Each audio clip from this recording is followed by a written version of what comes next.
guys, it's Miss Phelps. Sorry I have been missing in action for the last couple of days. But I'm back and I'm ready to get my penguin on with you all. I hope everybody's doing well. I know that this is a weird time right now and it's even hard for the adults to understand. So I know that it might be a little scary or just kind of weird going on in your home right now. So let's get started. We are going to go to chapter 5. Mr. Popper got his penguin from Admiral Drake, and they were making a home for Captain Cook in the refrigerator. So here we go. The next day was quite eventful at 432 Proudfoot Avenue. First there was a serviceman, and then a policeman, and then the trouble about the license. Captain Cook was in the children's room watching Janie and Bill put together a jigsaw puzzle on the floor. He was very good about not disturbing the pieces after Bill had spanked him for eating one. He did not hear the refrigerator serviceman come to the back door. Mrs. Popper had gone marketing for canned shrimps for the penguin, so that Mr. Popper was alone in the kitchen to explain to the serviceman what he wanted done to the refrigerator.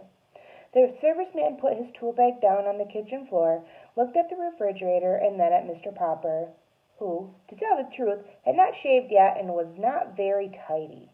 "Mister," he said, you don't need ventilating holes in that there door."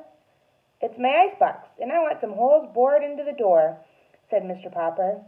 They argued about it for quite a while. Mr. Popper knew that to get the serviceman to do what he wanted, all he had to do was explain that he was going to keep a live penguin in the icebox, and that he wanted his pet to have plenty of fresh air, even though the door was closed all night. He felt a little stubborn about explaining, however. He didn't want to discuss Captain Cook with his unsympathetic serviceman, who was already staring at Mr. Popper as if he thought Mr. Popper was not quite right in the head.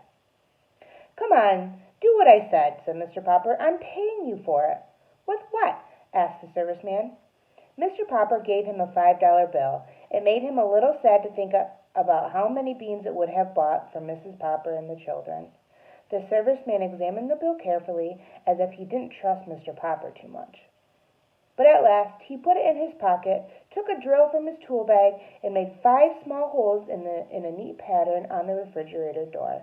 "Now," said Mr. Popper, "don't get up. Wait a minute, there's one more thing." "Now what?" said the serviceman. "I suppose now you want me to take the doors off its hinges to let in a little more air, or do you want me to make a radio set out of the icebox?" "Don't get funny," said Mr. Popper.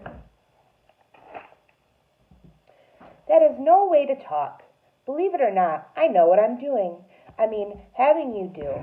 I want you to fix an extra handle inside of the box so it can be opened from the inside of the box." "That," said the serviceman, "is a fine idea."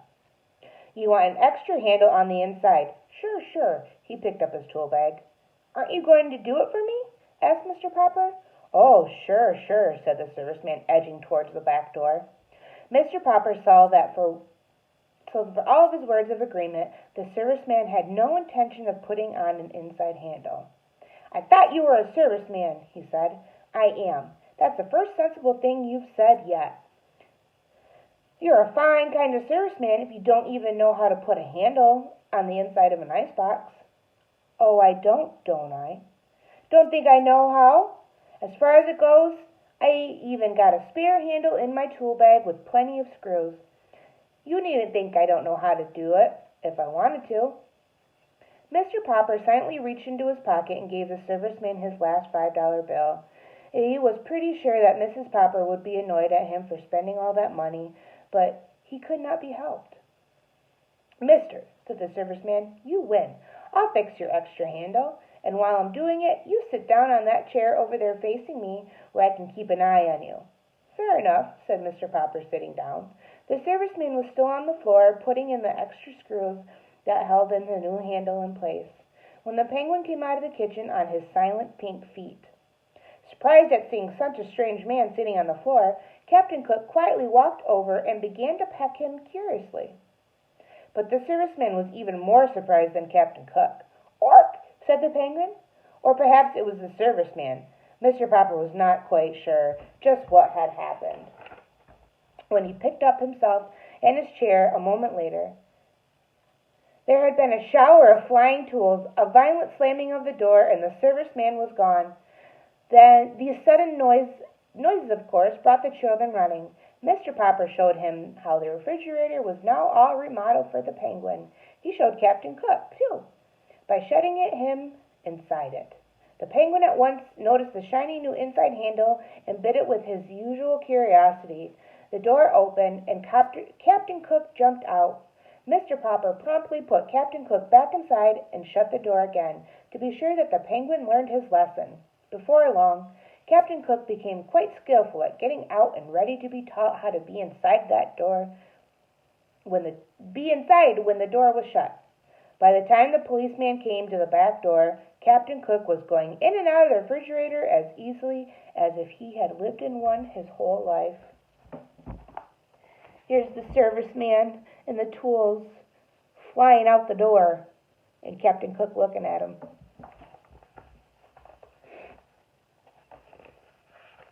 All right, that was chapter 5. We will go on to chapter 6 in just a minute. I will see you guys soon. Bye.